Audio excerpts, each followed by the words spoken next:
Okay boys and girls, standard 10 English grammar આપણો synthesis જે કરીએ છીએ એમાં કોમ્પ્લેક્સ સેન્ટેન્સ નો આજે છેલ્લો પોઈન્ટ. આ એપિસોડમાં આપણે કોમ્પ્લેક્સ સેન્ટેન્સ પણ પૂરું કરશું. પણ આ છે એડવર્બ ક્લોઝ ઓફ કોન્ટ્રાસ્ટ છે, વિરોધાભાસ છે, એ સમજવા જેવો છે. આપણે વિરોધી બોલતા હોય, મેં સખત મહેનત કરી. જો સખત મહેનત કરી તો પરિણામ શું આવવું જોઈએ? સારા માર્કે પાસ થવું જોઈએ, પેલો નંબર આવવો જોઈએ. છતાંય હું ફેલ થયો, જો વિરોધી થઈ ગયો. મહેનત કરી, સખત મહેનત કરી, છતાંય નાપાસ થયો. બરાબર, એને વિરોધાભાસ કહેવાય. મેં ખૂબ વાંચ્યું, છતાંય મને કાંઈ યાદ નથી, વિરોધાભાસ. નકર વાંચે તો માણસને યાદ રહી જાય. બરાબર, પણ કહેવાનો અર્થ વિરોધાભાસ. વિરોધી કોઈ એક્ટિવિટી હોય તો એના માટે, અને એના માટેના શબ્દો પણ છે. એડવર્બ ક્લોઝ ઓફ કોન્ટ્રાસ્ટ દ્વારા વિરોધાભાસ સૂચવાય છે. જે ધો શબ્દ લખી દઉં છું કેના કેના દ્વારા? ધો, પછી ઇવન ધો,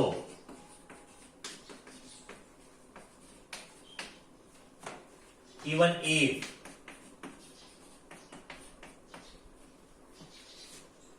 however,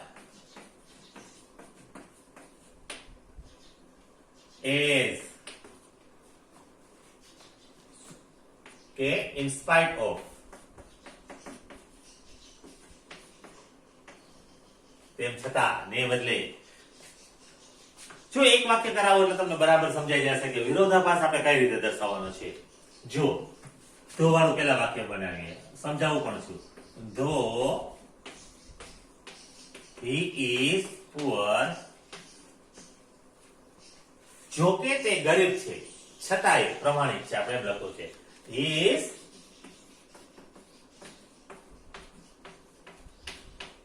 honest. તો આ ધો નો અર્થ થયો જો કે, પછી આપણા અને અહીંયા છતાંય.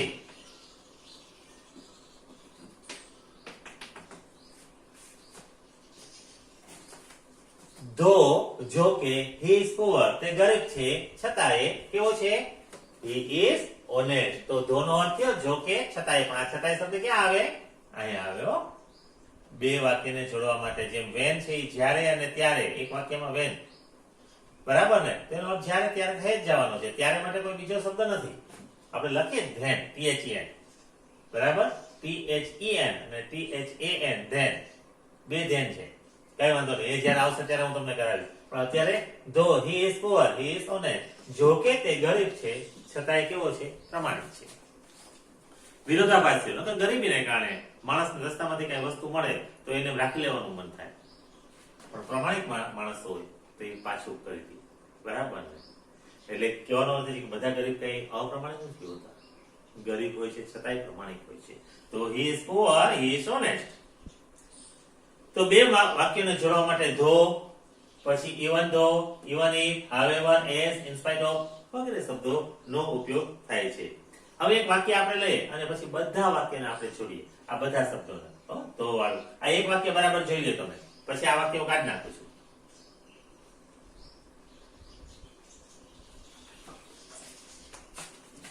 જો આ વાક્ય મેં કાઢી નાખ્યું છે એટલે બધા વાક્ય સમજાઈ શકે. ઉપર લખેલા તમામ શબ્દો આપણે વાક્યમાં લખીએ છીએ. પેલું ધો વાળું વાક્ય, પેલા આપણે એક વાક્ય લઈએ. જો આ પેલું વાક્ય, he is sincere. કેવો છે? સિન્સિયર છે. he is always neglected.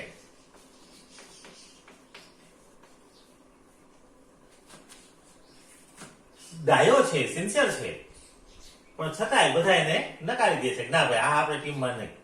બરાબર ને? તો he is sincere. ડાયો છે, સમજુ છે, નમ્ર છે, આજ્ઞાકીત છે, સિન્સિયર. બરાબર? he is always neglected. છતાંય એને બધા ધુતકારી કાઢે છે, એને નકારી કાઢે છે કે ના એ નહીં. બરાબર ને? જેવો વિરોધાભાસ છે. નકર સિન્સિયર હોય તો એને લેવો જોઈએ, એના બદલે એને નેગ્લેક્ટ કરે છે. અને એક્સેપ્ટ કરવો જોઈએ, એની બદલે નેગ્લેક્ટ કરે છે. હવે એનું આપણે પહેલું વાક્ય બનાવીએ છીએ. હવે પહેલું ધોનું. ધો. He is sincere. પછી અલ્પવિરામ, આનું જે મોટું કરું છું એટલે ધ્યાન દે, ફૂલ સ્ટોપ નીકળી જાય, અલ્પવિરામ આવી જાય. He is always neglected. પીડીઆઈ લખું છું એટલે સમજાય જાય. બરાબર. હવે ધો છે એની જગ્યાએ તમે ઇવન ધો વાપરી શકો ને ઇવન ઇફ પણ વાપરી શકો છો. બરાબર. આ બે ના અર્થ સરખા જ થાય છે એટલે આ જગ્યાએ તમે ધો ની જગ્યાએ ઇવન ધો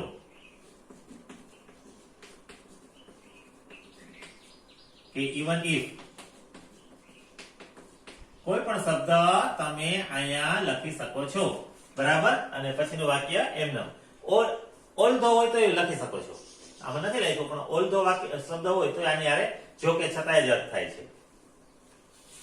પછી however એસ આવ્યા તો however વાળું વાક્ય બનાવીએ.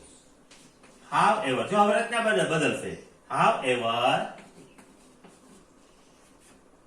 હવે is sincere નહીં, sincere is he is. જો however માં however પછી તરત જ નામ આવી ગયું, sincere he is. બરાબર. પછી પાછળના વાક્યમાં કોઈ જાતનો ફેરફાર નહીં, એમનેમ જ રહેશે. નેગ્લેક્ટેડ. however વાક્ય બરાબર રચના જોજો. he is આની બદલે he is ક્યાં આવી ગયો, પાછળ આવી ગયું, sincere આગળ આવી ગયું. however વાળું વાક્ય બનાવો છો. હવે તમે as વાળું વાક્ય બનાવતા હો તો આને પહેલા લઈ લેવું પડે, sincere ને. sincere as જો અહીં લીટી કરું છું, આ જે શબ્દો છે નીચે લીટી સાથે જાય છે, યાદ રાખજો. sincere as પછી he is. પાછળનું વાક્ય એમ ના, he is always neglected.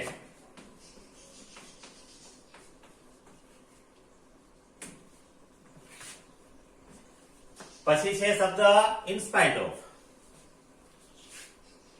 in spite of બે રચના આપી છે in spite of ની. in spite of તેમ છતાંય in spite પછી of આવે જો એટલું યાદ રાખજો. in spite of is પણ વિભક્તિ આવી જશે. sincerity ફૂલ સ્ટોપ નહીં પણ કોમા. પાછળનું વાક્ય એમ નામ, he is always neglected.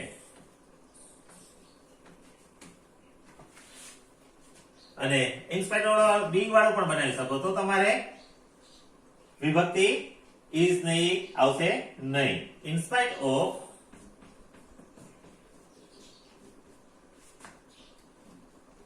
is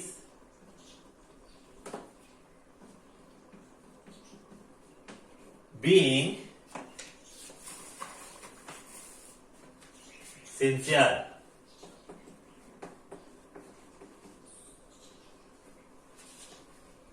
અને આ જ વાક્ય છે બરાબર ને, પણ in spite of his being sincere. he is પાછળનું વાક્ય એમ નામ, he is always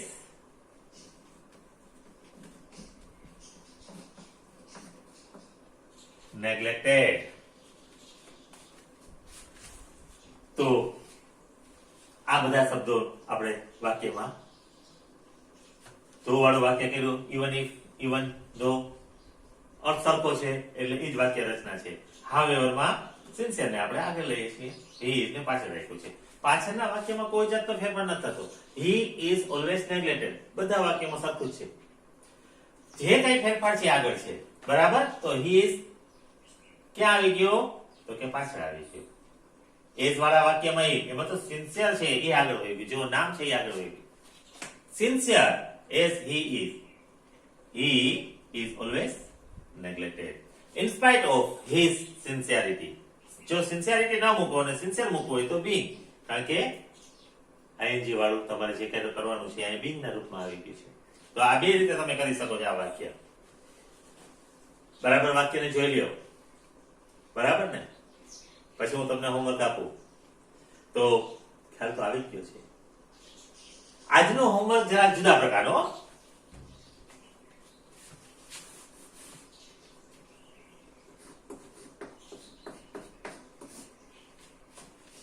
આ તમારે જે કોન્ટ્રાસ્ટ છે એના તો 5 વાક્ય લખવાના જ છે, કારણ કે ક્લેવર વાળું વાક્ય લખશો. અહીંયા જો આપણે આ છે હી ઇઝ ક્લેવર, બરાબર ને? હી ઇઝ ફેલ, તો એ વાક્ય બની જશે. હોશિયાર હતો છતાંય નાપાસ થયો, બરાબર ને? બનાવી શકતો વાક્ય. તો આના 5 શબ્દો છે, 5 વાક્ય બનાવવાના. કેટલા? 5. કોન્ટ્રાસ્ટના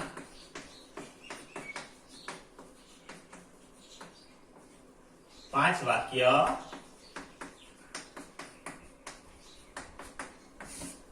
લખો. આ તમારું હોમવર્ક છે. પણ મેન હોમવર્ક તો હવે તમારું જે છે એ કયું છે? તો આપણે સિમ્પલ સેન્ટેન્સ કર્યા, કમ્પાઉન્ડ કર્યા અને કોમ્પ્લેક્સ કર્યા. 3 પ્રકારના વાક્ય કર્યા આપણે. એ ત્રણેયને રિફર કરી નાખું, કારણ કે અહીં ટોપિક પૂરો થાય છે. હવે આને એક્સરસાઇઝ હું કરાવીશ, જે પરીક્ષામાં કેવી પૂછાય છે. આ તો ગ્રામરની અંદર જે આપેલી છે એક્સરસાઇઝના વાક્ય આપણે કરતા હતા તમારા 10મા ધોરણમાં.